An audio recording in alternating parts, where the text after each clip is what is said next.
Des retours d'expérience, d'accidents à la maison, en voiture, au travail, ainsi que des témoignages pour vous permettre de tirer les enseignements et renforcer votre vigilance. Sauvons nos vies, le podcast de Prévence, déclencheur d'électrochoc.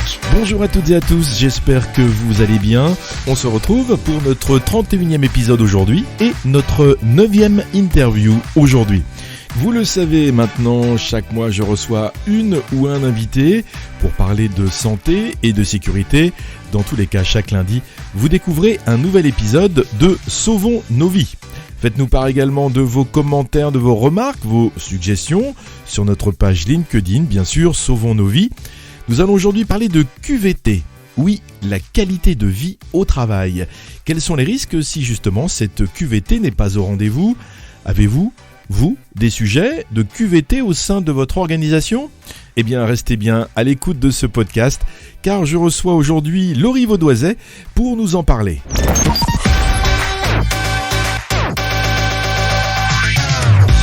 Sauvons nos vies, interview. Je reçois aujourd'hui Laurie Vaudoiset. Bonjour Laurie. Bonjour Hugues. Ça va ? Oui, bien. Merci, ça va très bien aussi. Pour commencer Laurie, est-ce que vous pourriez vous présenter ? Quel a été votre parcours professionnel et votre activité aujourd'hui ? Oui. Alors moi, j'ai une formation initiale de psychologue du travail. Ça fait un peu plus de 20 ans maintenant que je suis diplômée.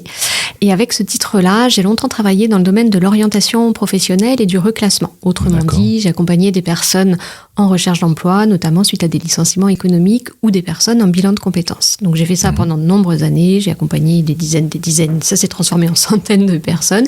Et les années passant, j'ai eu l'impression d'entendre de plus en plus les gens se plaindre de leur travail, de leurs conditions de travail, des relations au travail, notamment avec la hiérarchie, mais pas que. Des fois, c'est aussi problématique dans les relations avec des clients, des patients ou des usagers. Et jusqu'à un temps que, de façon fortuite, j'accompagne des salariés différents de la même entreprise, quasiment dans le même intervalle de temps. Et ils étaient chacun sur des démarches confidentielles, des démarches de bilan de compétences. Et là, ça a été vraiment une prise de conscience importante pour moi de me dire, mais finalement, qu'est-ce que je fais quand j'accompagne chacun individuellement ? Ok, c'est plaisant à titre personnel, j'aide chacun à cheminer, à faire des choix, mais en fait, ils sont en réaction à un contexte professionnel qui convient plus forcément, à des questions qui arrivent, un besoin de cheminer, et j'interviens sur des conséquences. Et si je veux avoir un effet plus durable et de plus grande ampleur, il faut que je m'intéresse à ce qui se passe dans l'entreprise, c'est-à-dire aux causes. Qu'est-ce qui fait que ces personnes sont exposées plus ou moins durablement à des situations qui les amènent à se questionner sur la suite. Et donc c'est comme ça qu'il y a 7-8 ans maintenant, j'ai fait le choix d'aller m'intéresser au sujet de la prévention des risques psychosociaux et de l'amélioration de la qualité de vie au travail, qui étaient pour moi les sujets qui permettaient d'adresser justement ces causes dans l'organisation du travail, dans l'entreprise. Et c'était des sujets que je n'avais pas du tout vus pendant mes études. Donc voilà, j'ai fait le choix d'aller m'y intéresser une fois que j'étais en activité. Alors pourquoi ? Parce que il n'y avait pas ces risques psychosociaux il y a 20 ans ? On n'en parlait pas comme ça. On parlait de stress au travail, un mot un peu pudique qui recouvrait des réalités diverses et variées. Et ce qui a amené un travail de réflexion, de formalisation par différents chercheurs, c'est ce qu'on appelle notamment la crise des suicides chez France Télécom entre 2008 et 2010, qui a amené à conceptualiser et à théoriser ce qu'on appelle aujourd'hui les risques psychosociaux, mais qu'on n'appelait pas forcément tel quel à l'époque. C'est ça, on a mis un nom en fait sur ces conséquences. On a mis un nom et on a mis une grille de lecture pour pouvoir les décoder, comment ils s'expriment, quelles conséquences ils amènent et surtout quelles sont les causes, c'est-à-dire les situations de travail dans l'entreprise qui amènent ces situations-là. Alors on parle des RPS, des risques psychosociaux, est-ce que vous pourriez nous faire votre définition ? C'est quoi un RPS ? Alors moi, c'est pas ma définition personnelle, moi je m'appuie sur la définition des préventeurs institutionnels qui sont notamment l'INRS.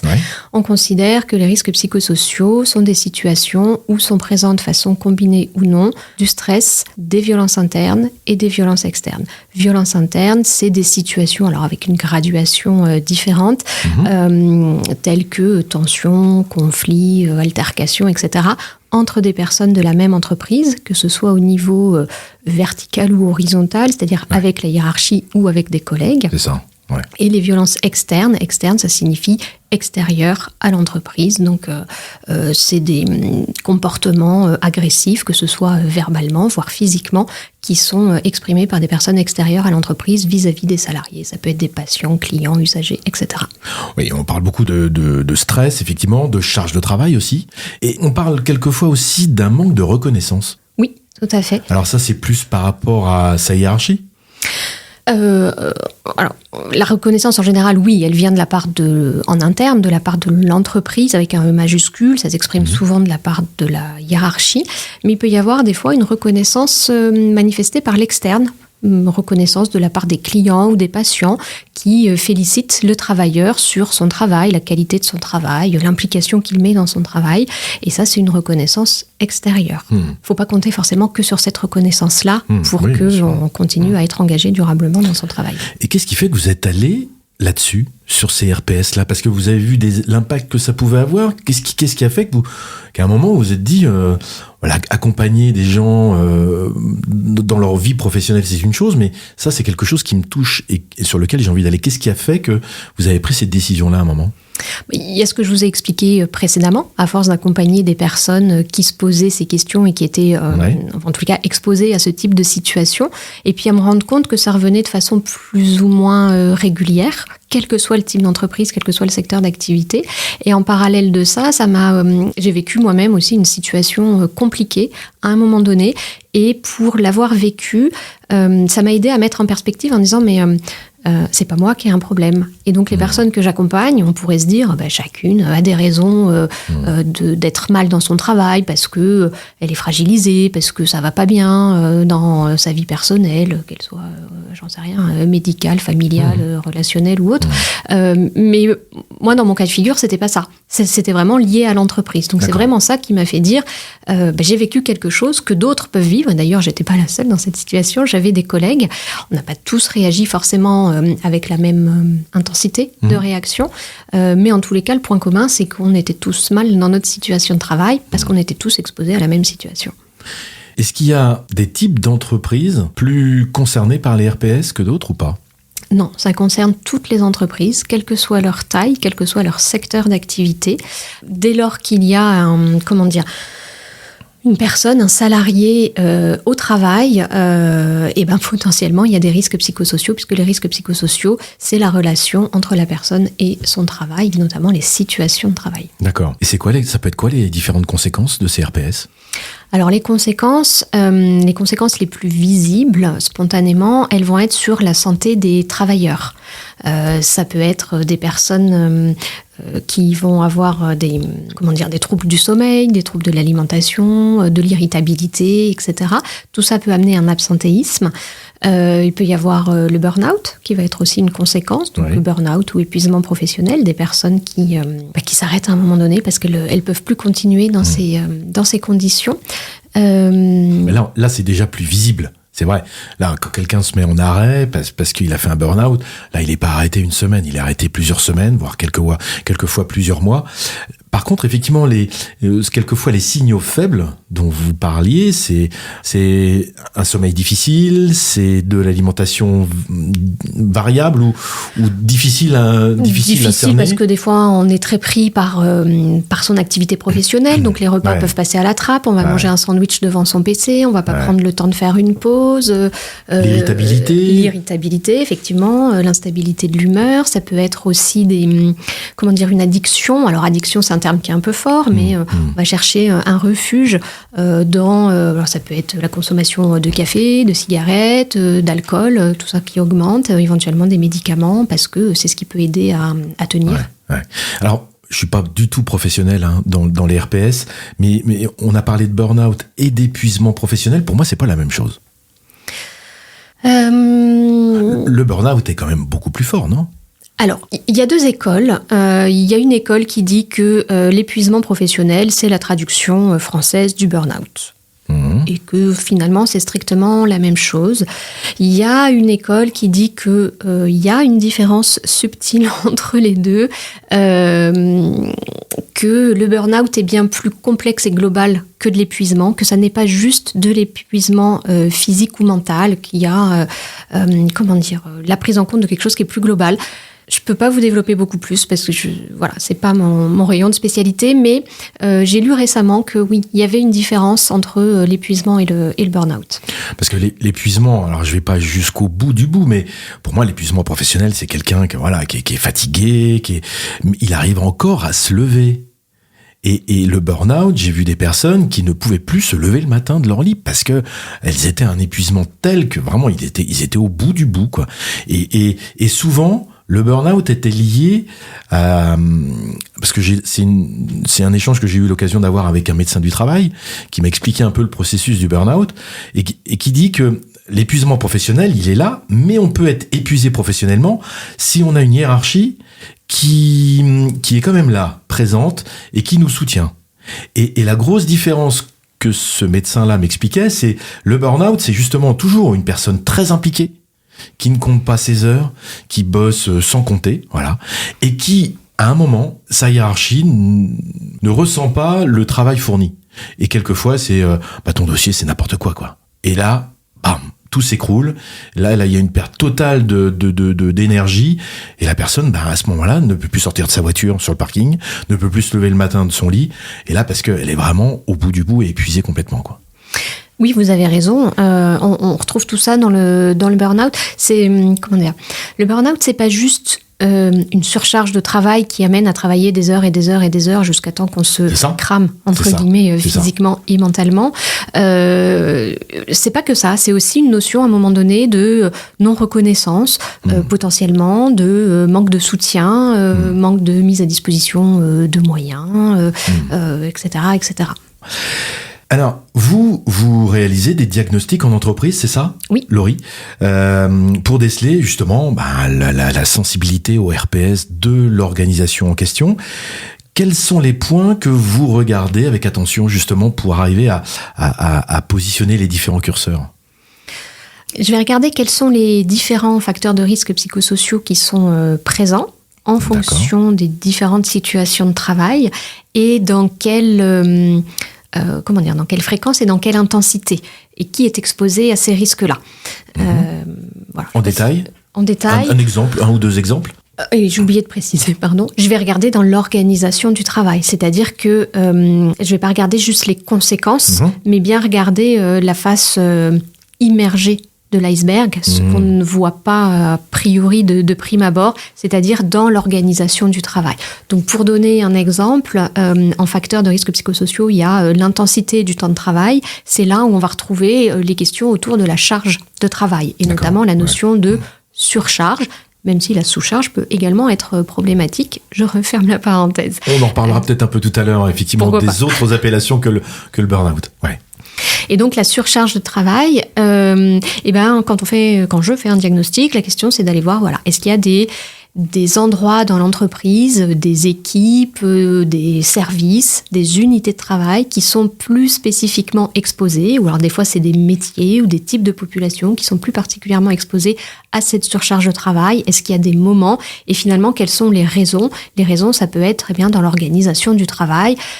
Pour illustrer, un service qui intervient en aval d'un autre service de l'entreprise, et le service avant prend du retard ou attend d'avoir toutes les informations pour donner au service suivant, et ça peut mettre en tension parce que d'un seul coup il y a un afflux d'informations et de travail à traiter qui arrive, et donc ça va générer une surcharge de travail dans le service B par exemple.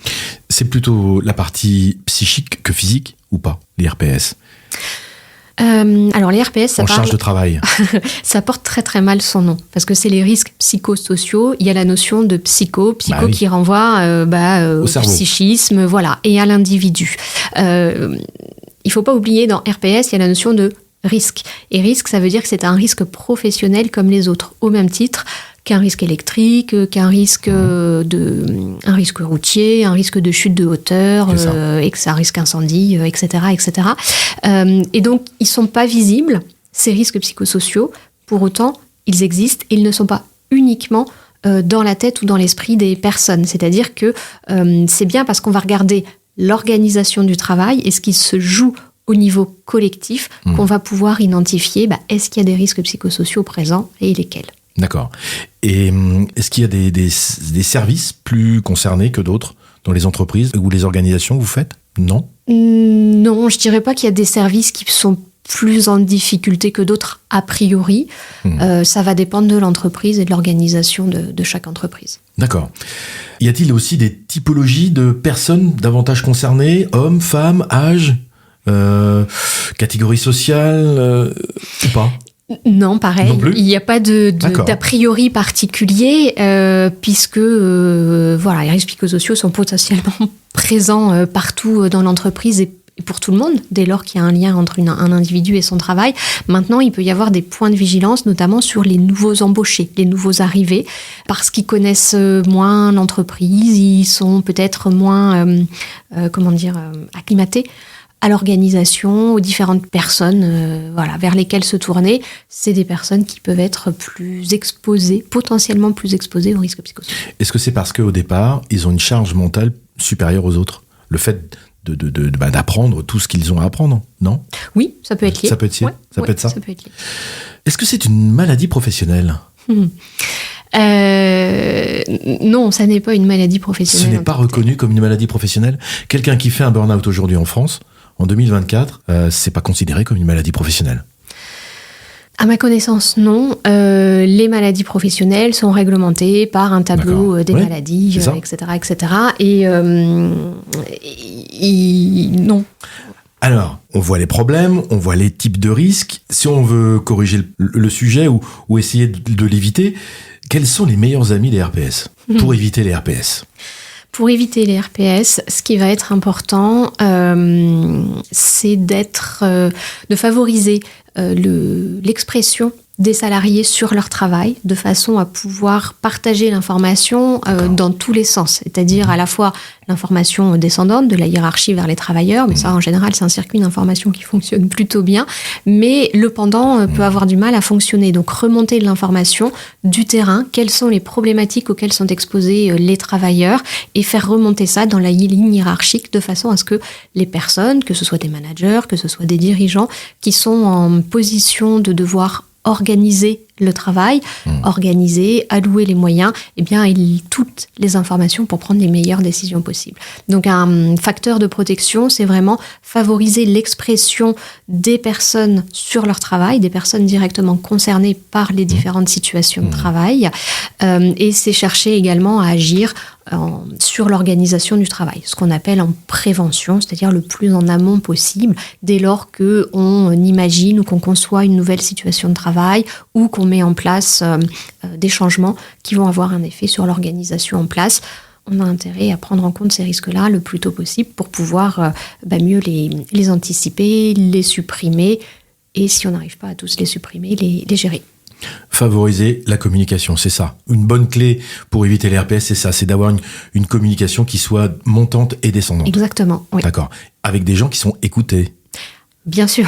Parce que dire que ça va pas et qu'on va pas réussir à finir la journée, c'est une chose, mais voilà, c'est vraiment que ce soit constructif dans les deux sens. C'est ça, parce que donner la parole aux salariés sur leur travail, si derrière on ne prend pas en compte ce qui est remonté, ça a un effet délétère. C'est encore pire. Ah oui, c'est ça, c'est le boomerang qui revient là.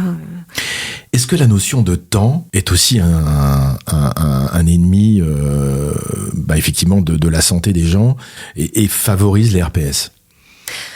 Ce qui va favoriser l'apparition des RPS, c'est le fait d'être exposé durablement, longtemps, à ces situations où sont présents des risques psychosociaux. Donc le facteur temps va avoir un effet délétère dès lors que chacun va être exposé longtemps à ces situations-là. Comment puis-je éviter les RPS ? Fixer des limites d'horaire, faire des pauses, avoir des rituels de communication ? C'est quoi vos préconisations ? Alors, j'ai quelques préconisations, toutefois, j'ai envie de préciser, il n'y a pas une recette universelle qui marcherait en tout temps et en tout lieu. Okay. C'est vraiment en fonction de chaque entreprise et de ce qui existe déjà ou pas dans l'entreprise. Il ne faut pas partir du principe qu'il n'y a que des risques et qu'il n'y a rien qui va bien. Il faut aussi regarder, quand on fait un diagnostic, c'est regarder les risques, mais c'est aussi regarder les facteurs de risque, mais les facteurs de ressources également qui existent déjà. Toutefois, pour donner une liste de choses qui, a priori, permettent quand même de gérer les risques psychosociaux, oui, c'est favoriser la communication, le manager avec l'équipe, donc de façon collective, mais aussi le manager avec chaque membre de son équipe, donc ça veut dire des temps de communication individuels. Je préconise de favoriser le temps collectif avant le temps individuel. Mais les deux sont intéressants. Donc des temps de communication en équipe, en individuel, des temps de régulation du travail, où aussi chacun va pouvoir s'exprimer sur son travail, sur ce qui fait difficulté, sur ce qui fait ressources, c'est quoi un travail de qualité pour chacun, c'est quoi les bonnes pratiques, les techniques, les astuces. Ça permet aussi de diffuser ça les uns avec les autres. Voilà, c'est partagé également sur la stratégie de l'entreprise, les projets de l'entreprise, régulièrement, à nouveau, ça dépend de chaque entreprise. J'ai pas une indication de fréquence particulière, mais ça peut être une fois par an minimum. Et puis après, en fonction de l'évolution de l'entreprise, de ses projets, ça peut être plus. Voilà, ça dépend aussi de la culture de l'entreprise. Mais rappelez, qu'est-ce qu'on fait ensemble ? Pourquoi on est tous dans cette entreprise ? Pourquoi on est tous dans cette équipe ? Qu'est-ce qu'on construit ? Qu'est-ce qu'on fait ensemble ? Alors quand je dis construire, c'est au sens pas forcément physique ou matériel. Tout le monde n'a pas forcément un produit physique. Mais qu'est-ce qu'on fait ensemble ? Pourquoi on collabore, on coopère ensemble ? C'est quoi la direction dans laquelle on va tous ensemble ? Et ça, c'est souvent un point qui fait défaut. Lorsque je fais des diagnostics, c'est les salariés déplorent de ne pas avoir assez ces informations-là. Donner du sens. Oui, c'est ça. C'est ça, donner du sens à ce qu'on fait pour effectivement avoir de la vision à moyen et long terme pour se dire c'est quoi le sens de mon travail, quoi. Exactement, à quoi je contribue, et c'est quelque chose qui est plus grand que moi, qui me dépasse, et ça contribue à engager les salariés. Vous avez des clés pour réduire son stress ? Parce que le stress, on en parle beaucoup du stress, et on en a déjà parlé tout à l'heure. C'est quand même un facteur aujourd'hui, quand je vois des gens en entreprise, c'est un mot qui revient très souvent. Est-ce que vous avez des clés, des méthodes pour limiter, diminuer, agir sur son stress ? Oui. Alors moi, quand j'interviens en entreprise, quand je fais des diagnostics, ce sont des démarches qui sont collective et centrée sur le travail. Ça veut dire que je ne vais pas justement sur des éléments de régulation individuelle. En gros, j'interviens pas pour apprendre à chacun à mieux gérer son stress. Donc j'ai pas une boîte à outils ou des conseils clés en main par rapport à ça. Il y a d'autres professionnels qui sont bien mieux outillés que moi pour ça. Moi, j'interviens vraiment sur le cadre collectif. Et donc collectivement, une façon de réduire le stress, par exemple, c'est de proposer des temps d'échange réguliers en équipe pour pouvoir parler justement du travail, qu'est-ce qu'on a à faire ensemble, comment on s'organise pour bien travailler, pour bien coopérer. J'avais une autre idée, mais elle est partie. C'est pas grave, on va y revenir. Mais bon, elle va revenir. Elle va revenir. D'accord, donc la communication encore. Oui, si, mon idée elle est revenue, ça y est. C'est par exemple clarifier les rôles, les fonctions des uns des autres. Souvent, alors je fais une généralité, mais un manager ne connaît pas bien son rôle, il ne sait pas jusqu'où vont les limites de ses responsabilités, de son poste, son équipe ne sait pas forcément non plus jusqu'où va son périmètre de responsabilité. Des fois, c'est entre collègues. Qui doit mener à bien cette tâche-là ou cette activité-là ? On ne sait pas. Alors, finalement, personne ne l'a fait jusqu'au moment où on se rend compte que personne ne l'a mené à bien. Et là, ça peut clasher. Ou au contraire, il y a au moins 2 personnes dans l'équipe qui estiment que c'est à chacune d'entre elles de mener cette mission. Et là, on se marche sur les pieds et ça clash aussi. Donc, la clarté, des rôles, des missions, des fonctions, c'est aussi un point qui est important. Éviter de tourner en rond, quoi. C'est ça. Ouais. Encore une fois, donner du sens, de la visibilité à ce qu'on fait et pourquoi on le fait et comment on le fait. Exactement. On parle beaucoup du burn-out depuis tout à l'heure. J'ai lu quelque chose qui m'a sidéré en préparant notre échange.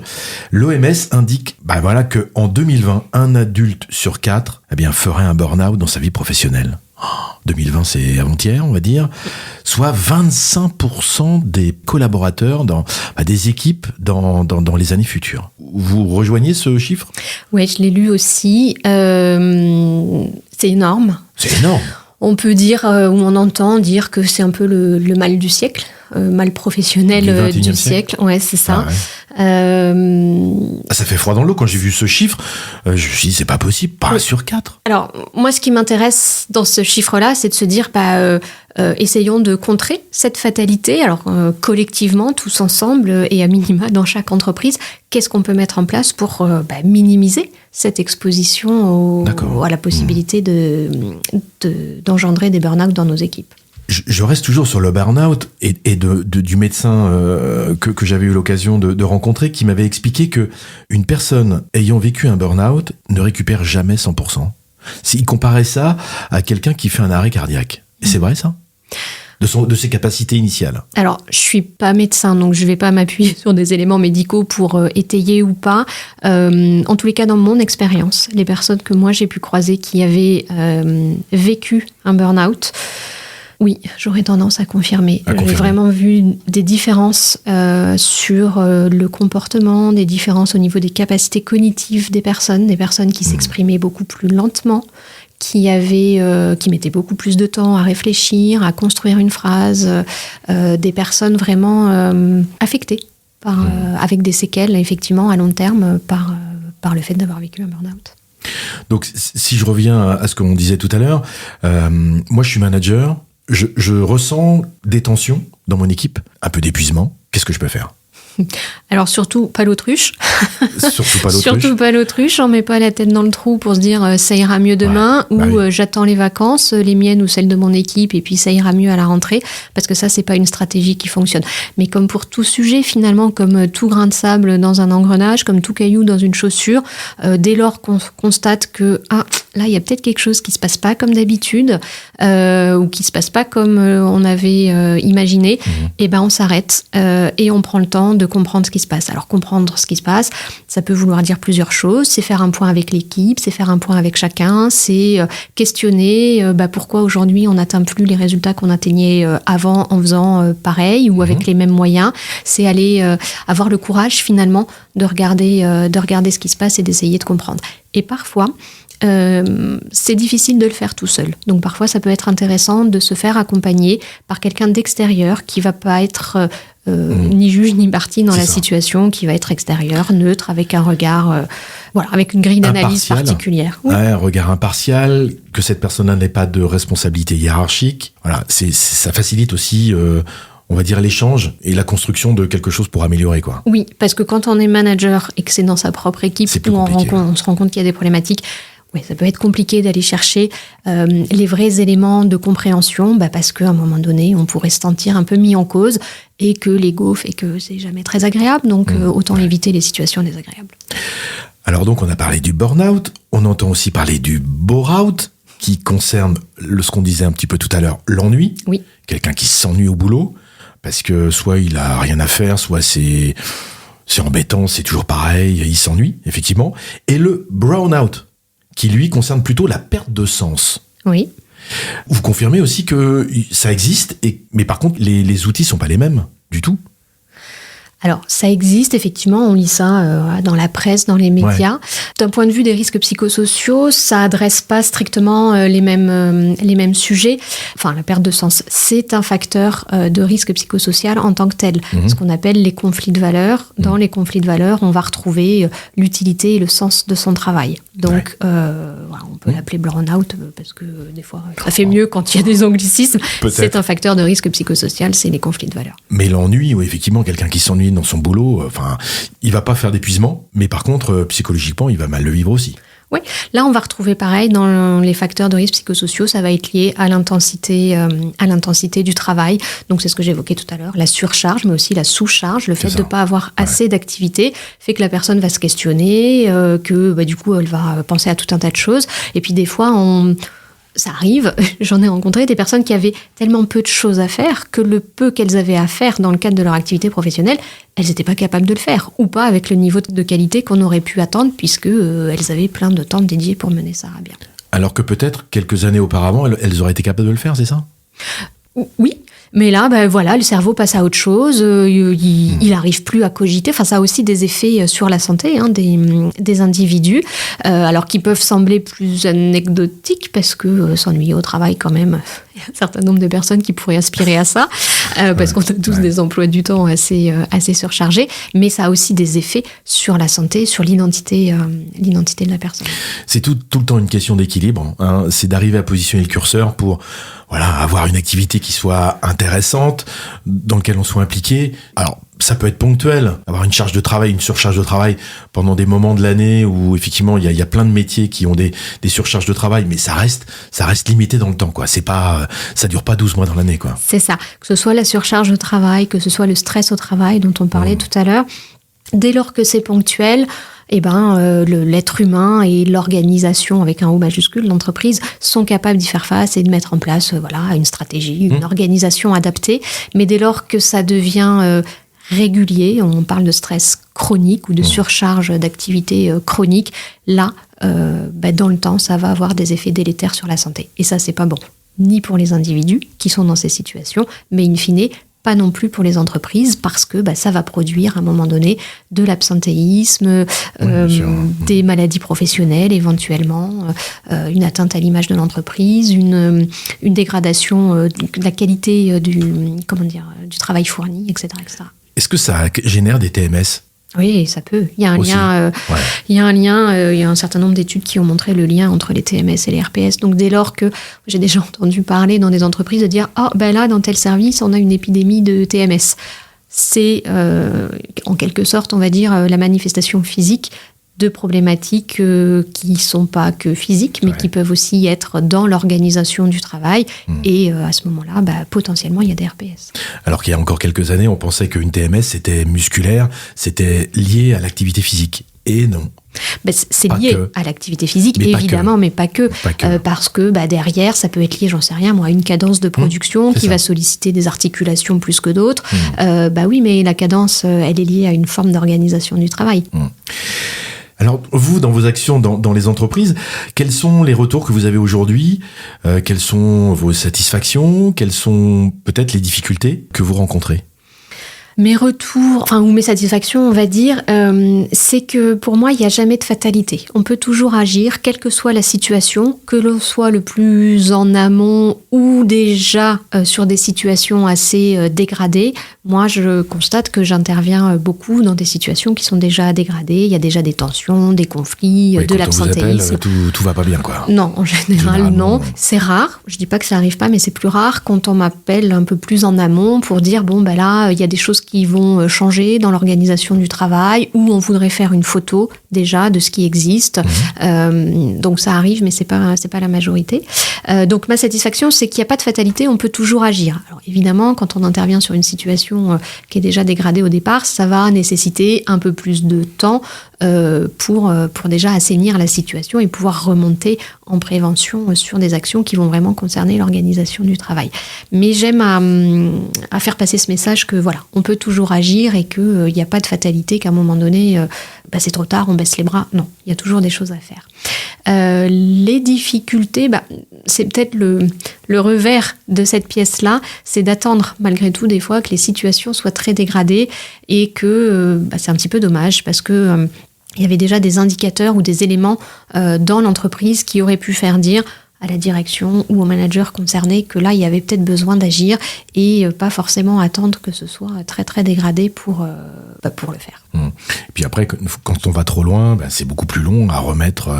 Il y a forcément de la casse humaine. Ouais. Des fois, il y a des personnes qui peuvent vivre un burn-out, on vient d'en parler tout à l'heure, ou d'autres choses, ou des gens qui partent. Des gens qui partent, ça veut dire qu'ils peuvent partir avec des compétences, et ça peut affecter l'entreprise, parce que si l'entreprise n'a pas assez anticipé et que la compétence, elle était juste sur cette personne, une fois que cette personne, elle part, l'entreprise se retrouve démunie par rapport à cette compétence-là. Ça peut être une image de l'entreprise qui va être dégradée parce que y a des entreprises qui peuvent avoir la réputation d'abîmer la santé de ses travailleurs et que du coup, on n'a pas envie de postuler là, etc., etc. La société bouge beaucoup. Est-ce qu'il y a des nouvelles causes de RPS qui apparaissent, qui n'étaient peut-être pas là il y a quelques années ? Spontanément, quand j'entends votre question, oui, je pense à tout ce qui va être numérisation, digitalisation, la façon de travailler. C'est des changements dans la réalisation du travail. Alors, je suis pas en train de dire que c'est bien ou c'est pas bien, il n'y a pas de jugement, de toute façon, il faut faire avec. Ça va questionner, en tous les cas, comment on change les process, comment on accompagne le changement dans l'entreprise, comment on forme, par exemple, les travailleurs à l'utilisation de ces nouveaux outils, que ce soit des logiciels ou autres. Et ça, c'est des vraies questions dans l'entreprise. Et ça va toucher, du coup, l'organisation du travail. Et je parlais de digitalisation. Le télétravail aussi c'est une forme d'organisation du travail. Et la question, c'est pas est-ce que je mets en place ou pas du télétravail dans mon entreprise, si je suis un dirigeant d'entreprise, mais plutôt comment j'organise potentiellement la mise en place de télétravail. Ça veut dire quoi ? Pouvoir réaliser telle et telle tâche en télétravail. Et qu'est-ce qu'il faut pour ça ? Il faut pouvoir accéder, j'en sais rien, moi, aux outils à distance. Est-ce qu'on met en place des réunions sur ces temps-là ou pas ? Ça veut dire que tout le monde est en télétravail le même jour et puis du coup, on se retrouve tous ensemble dans l'entreprise à d'autres moments.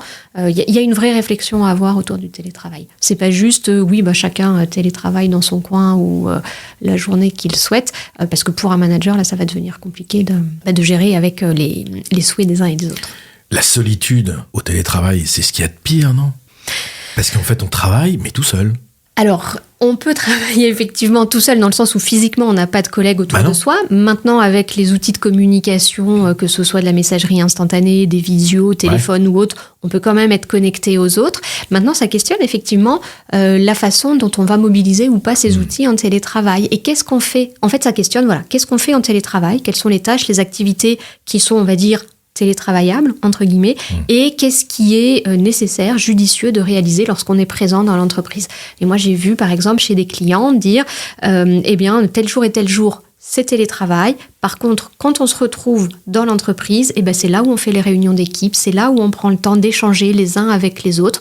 Et quand on est en télétravail, c'est pas là où on organise les temps d'équipe. On laisse chacun sur des plages de travail sans interruption, où on va pouvoir vraiment faire un travail de fond, par exemple. Après, ça dépend de l'activité de chaque entreprise. Mais la relation physique ne sera jamais remplacée par une visio, quoi. Non, je trouve que c'est intéressant de pouvoir combiner le fait d'aller dans l'entreprise et d'avoir des moments en télétravail. Est-ce que c'est un jour, 2 jours par semaine ? Est-ce que c'est un jour par mois, 2 jours par mois ? Je ne sais pas, ça dépend après de l'entreprise et de sa culture et du travail à faire. Tout à fait, mais allier les deux, effectivement. Encore une fois, arriver à positionner le curseur, comme je disais, pour que ce soit vraiment vertueux pour tout le monde. Oui, et avec une vraie réflexion de l'entreprise, du management sur qu'est-ce qu'on attend des salariés lorsqu'ils sont présents dans l'entreprise, sur les tâches à faire, les activités, le travail à réaliser, et qu'est-ce qui est à faire lorsqu'on est en télétravail. Et ça, c'est vraiment un échange à avoir collectivement.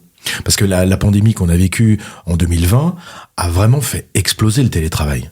Ah bah oui, il n'y avait plus le choix. Du jour au lendemain, tous les Français qui travaillaient... Des entreprises qui étaient archi contre, ils sont allés par obligation, certes, au départ, mais ils sont restés un petit peu.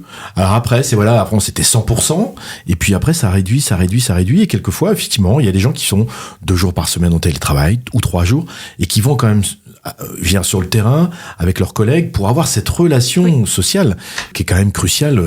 On est de plus en plus entouré d'outils numériques, vous le disiez. Il y a quand même l'humain au milieu, quoi. Oui.